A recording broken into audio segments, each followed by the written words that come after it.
আসসালামু আলাইকুম। তো আজকে শুক্রবার, রেডি হয়ে গেলাম আজকে একটু স্মৃতিসৌধ করতে যাওয়ার জন্য। তো বের হয়েছি, রাস্তাটা খুবই একটু বিপজ্জনক যেহেতু কাদা বৃষ্টি হচ্ছে।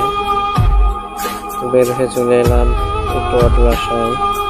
তো অটো এখনো পাওয়া যাচ্ছে, একটু হাঁটতে না হাঁটতে দেখা পেয়ে গেলাম একটি অটোর। তো অটোতে উঠলাম, আমরাও উঠে চলে গেলাম সোজা যে মেন হাইওয়েটার দিকে। তো কিছুক্ষণ পরে হাইওয়েতে পৌঁছে গেলাম। পৌঁছাবার পরে এখান থেকে ফ্লাইওভার পার হওয়া লাগবে আমাদের। ফ্লাইওভারে পার হয়ে আমাদেরকে যাওয়া লাগবে ওই সাইডে গেলেই তো আমরা পাবো স্মৃতিসৌধের যে গাড়িগুলো পাওয়া যায় ওই গাড়িটি। তো ফ্লাইওভার ওটা শুরু করলাম। ট্রেনে উঠতে ফ্লাইওভারের উপরে যেতেই দেখলাম একটি চমক, অনেকগুলো দোকান বসেছে যে কসমেটিক। তো আজকে রাস্তা সবই দেখছি ফাঁকা, শুক্রবারে এমন ফাঁকা দেখা যায় না। তো ফ্লাইওভারে শেষ প্রান্তে আমরা পৌঁছে গেলাম। এই যে নামছি, নামতে তো নেমে আমরা একটি অটো নিলাম। অটো নিয়ে চলে যাচ্ছি আমরা সোজা স্মৃতিসৌধের দিকে। তো রাস্তাটা আজকে খুবই ফাঁকা, এমন ফাঁকা কোনো শুক্রবারে দেখা যায় না। তো অটো করে যাওয়া শুরু করলাম সোজা স্মৃতিসৌধ। যেতে যেতে এই যে স্মৃতিসৌধে পৌঁছে গেলাম। স্মৃতিসৌধে পৌঁছাতে যে অনেক জ্যাম আছে, তো জ্যামগুলো আমরা শেষ করছি।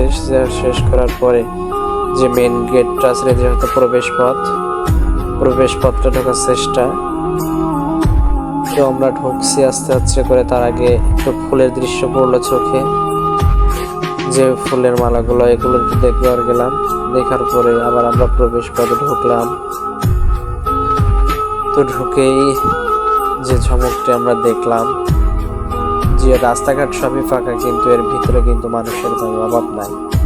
এই যে দেখুন ভিতরের দৃশ্যটা। আমরা আগে একদিন আসছিলাম কিন্তু সময়ের ব্যর্থতার কারণে আমাদেরকে কিছুদিন যাওয়ার পরে স্থান প্রত্যাখ্যান করতে হয়েছিল। তো এই যে ভিতরের দৃশ্যটা, এখানে ঢোকার পরে আমাদের একটা করে ট্যাটু দেওয়া হয়েছিল এবং একটি করে জাতীয় পতাকার সম্মান। তো এই হিসেবে আস্তে আস্তে যাওয়া শুরু করলাম সামনের দিকে এগিয়ে স্মৃতিসৌধ দেখার। তো কিছু দূর যেতে না যেতেই পড়ে গেল চোখে স্মৃতিসৌধটি। ওই যে দেখুন ভাই, এই স্মৃতিসৌধটি তো অনেক সুন্দর। তো আস্তে আস্তে এগিয়ে গেলাম স্মৃতিসৌধের কাছে। কাছ থেকে দেখার খুবই আমার ইচ্ছা ছিল। এগিয়ে যাচ্ছে অনেক মানুষের ভিড়ে। এগিয়ে যেতে না যেতেই সামনে পড়লো অন্য একটা মনোমুগ্ধকর পরিবেশ। এই দেখুন আসলে পরিবেশটা যে এত ভালো, বাহির থেকে কল্পনা করাই ভুল।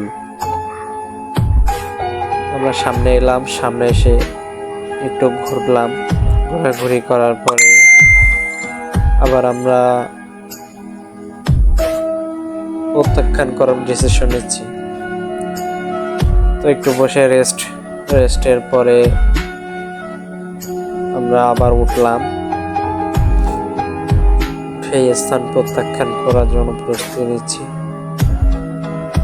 এই যে দৃশ্যটা দেখলাম, বাহির থেকে আমি কল্পনাও করতে পারিনি যে এত সুন্দর দৃশ্য হবে। তো আজকের মতো এখানে সমাপ্তি ঘোষণা করছি। সকলে ভালো থাকবেন, সুস্থ থাকবেন। আসসালামু আলাইকুম।